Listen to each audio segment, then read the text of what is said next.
O Senhor esteja convosco. Ele está no meio de nós. Proclamação do Evangelho de Jesus Cristo, segundo Lucas. Glória a vós, Senhor.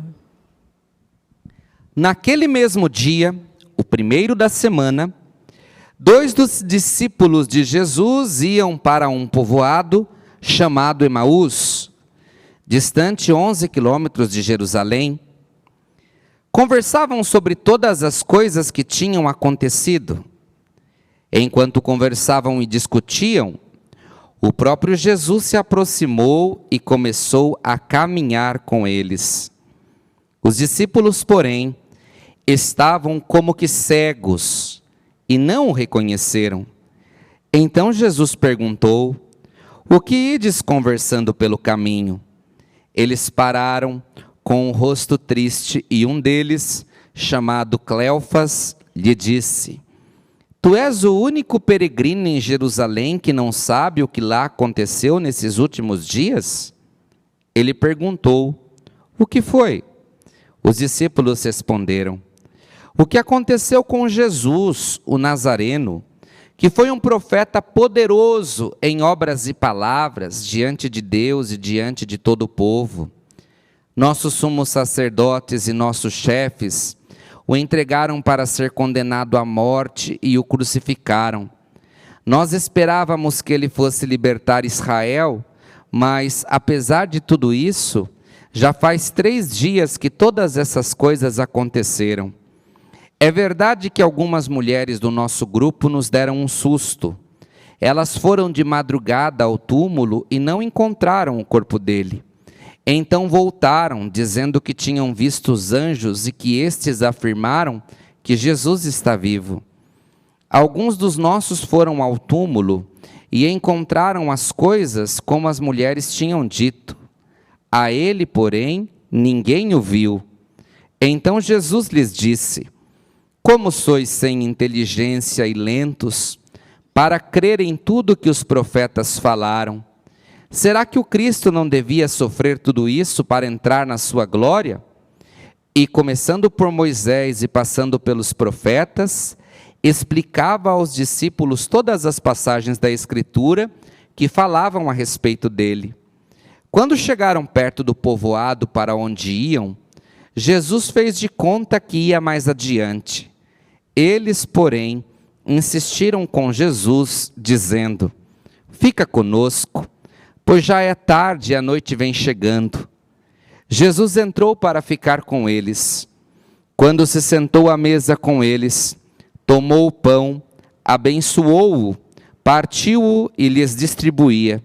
Nisso os olhos dos discípulos se abriram e eles reconheceram Jesus. Jesus, porém, desapareceu na frente deles. Então um disse ao outro: "Não estava ardendo o nosso coração quando ele nos falava pelo caminho e nos explicava as Escrituras?" Naquela mesma hora eles se levantaram e voltaram para Jerusalém, onde encontraram os 11 reunidos com os outros. E esses confirmaram: "Realmente, o Senhor ressuscitou e apareceu a Simão." Então os dois contaram o que tinha acontecido no caminho e como tinham reconhecido Jesus ao partir o pão. Palavra da salvação. Glória a vós, Senhor. Que a palavra do Santo Evangelho perdoe nossos pecados, em nome do Pai, do Filho e do Espírito Santo. Amém. Meu irmão, minha irmã em Cristo, nós estamos celebrando hoje a quarta-feira da oitava pascal. Perceba que as leituras de hoje ainda nos falam, e durante todo o tempo pascal será assim, das aparições do ressuscitado.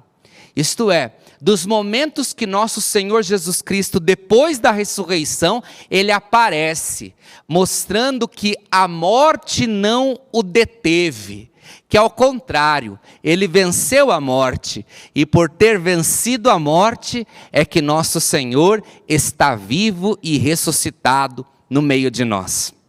Perceba que os discípulos de Emaús, num primeiro instante, não conseguem perceber de jeito nenhum que aquele que andava ao lado deles era Jesus. E por que não percebe? Não percebe porque estão cegos pela tristeza. E aqui eu quero me deter um pouco nessa homilia. Até porque esse evangelho, como toda a palavra de Deus, é tão rico que em pouco tempo de homilia, nós só conseguimos explorá-lo minimamente. E mesmo que tivéssemos o dia todo para falar dele, ainda assim não conseguiríamos abarcá-lo na sua totalidade. É por isso que em casa você pode, em cima desse evangelho de Lucas capítulo 24, versículo 13, fazer a sua oração. Mas vamos então falar dessa tristeza. A tristeza que cega os discípulos de Emaús. A tristeza que os impede de perceber que quem está ao lado deles é o Senhor. Essa mesma tristeza, ela também insiste em entrar na minha e na sua vida muitos momentos. Em tantas horas a tristeza ela quer entrar. Ela quer entrar por conta de uma notícia que recebemos, ela quer entrar por conta de uma insatisfação familiar, ela quer entrar por meio de uma dificuldade profissional, ela quer entrar por N situações. E nesse momento, quando ela quer entrar, nós precisamos abrir a porta para ela e dizer: aqui você não pode habitar. Porque quem habita nesse coração é Cristo ressuscitado, que é a minha força e a minha felicidade. Normalmente nós não conseguimos fazer isso, nós sucumbimos. Só que quando nós temos ciência que sucumbimos, então nós começamos a combatê-la e colocar Deus, colocar Cristo. O difícil é quando nós não temos ciência e mergulhamos na tristeza. Perceba, a tristeza ela sempre te cegará, a tristeza ela sempre te bloqueará, ela não permitirá que você tome a decisão correta, ela não deixará a esperança dentro do seu coração, ela não fará com que você sinta a alegria que Cristo quer e, sobretudo, a presença dEle. Eu não sei como que você está vivendo hoje e quais momentos você tem passado e também qual é a realidade que você enfrenta. Mas uma coisa eu quero te dizer: acredite em mim. E se você me conhece pouco e não consegue acreditar em mim, acredite na palavra. Jesus está caminhando com você. Jesus está do seu lado. Por isso perceba a presença dEle. Veja a presença dEle. É lindo demais essa primeira leitura que nos fala dos discípulos que clamam pelo Senhor, que dizem: eu não tenho ouro nem prata, mas o que eu tenho eu te dou.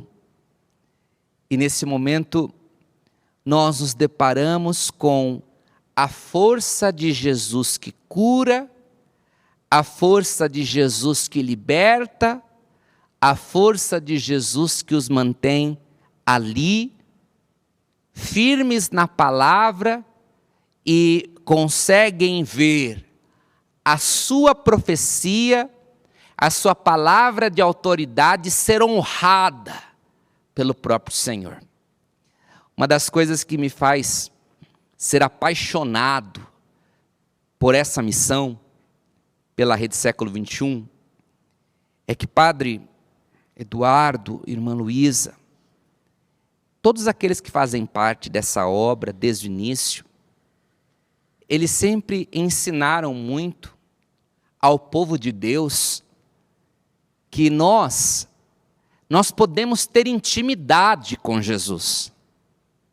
Que a intimidade com o Senhor não é reservada para poucos. Então entenda isso. Entenda que a intimidade com o Senhor, ela não pertence só a mim que sou padre. Ela não pertence só aos ministros ordenados, é uma propriedade nossa. Você pode ser íntimo, mas você será menos íntimo do que eu. Não, isso é bobagem, isso é besteira, isso não existe. Intimidade com o Senhor, ela depende de cada um de nós. E se você se entregar, você vai ter intimidade profunda com o Mestre. E você vai vencer tudo o que precisar vencer, porque a sua força, o seu sustentáculo, a tua unção é cultivada e alimentada pelo poder do Espírito Santo, o poder do alto. Peçamos a Jesus, nesse tempo pascal, nessa oitava pascal, peçamos ao Senhor que nós possamos crer nisso, que nós possamos gritar pelo nome do Senhor. Busque o nome do Senhor. Não seja você uma pessoa contida nessa entrega. Entregue tudo e você verá o que o Senhor fará na sua vida. Louvado seja o nome de nosso Senhor Jesus Cristo. Para sempre seja louvado.